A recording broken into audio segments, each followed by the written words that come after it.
Don't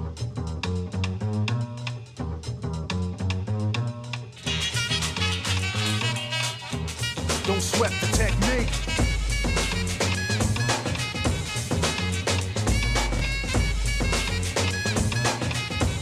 Don't sweat the technique.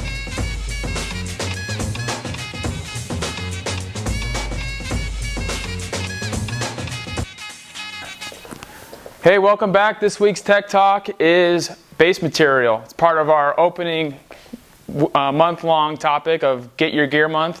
One topic that we thought about introducing you this week is base material, because the base material has a lot to do with how that ski is going to glide down the hill. And if you're upholding maybe the fastest skier on the block reputation, you need to know what's making you that skier. And it's not just the size of your skiing, it's not necessarily the roll of your edges or how you pump the trannies, but it's also about the material that you're skiing on. There's two different ways of looking at base material. You have how the graphic's inserted, whether it be a die cut or a printed application, or then there is the design makeup of that material, sintered versus extruded.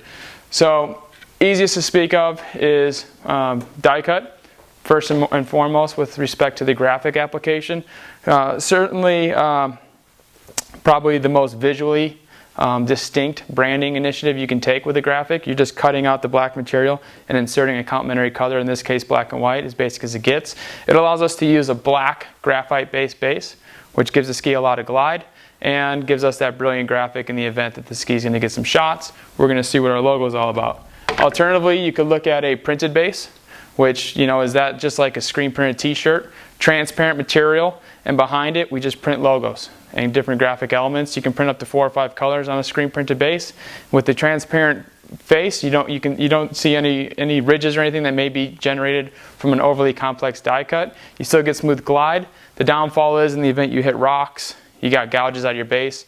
The shop may use a black P-Tex gun to clean that up. It's going to certainly leave a little scar. Even though the base will be flat, it'll make a mark on your graphic representation, so you might not be that psyched on that. And by nature, a transparent base is not as fast as a graphite base. Next topic is the base material in itself.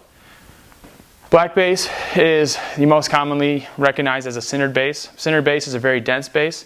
It's going to take a little bit of nurturing when you get them. You buy a black base, yeah, man, it's got the best base in the world. Well, yeah, but you got to wax it. So with what we do with the T&K is we use a graphite material, and certainly it comes with a factory wax, but as you buy this type of base material, you're going to want to wax it frequently until you can get that stubborn molecule makeup of that sintered base material to loosen up to absorb wax. So get used to waxing your skis regularly, maybe 1 to 5 times as you start to warm up a pair of skis for yourself. Alternatively, you can drop into an extruded base material, which by design is a lot looser with the molecule chains being further spread apart. So although it will accept wax quickly, it will also lose its wax quickly.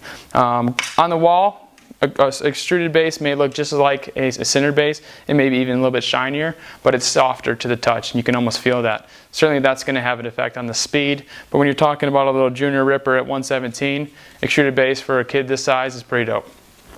So that's base material in a nutshell.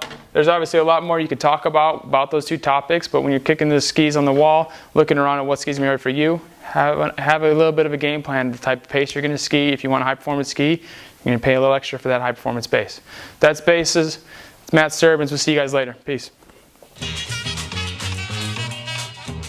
Don't sweat the technique.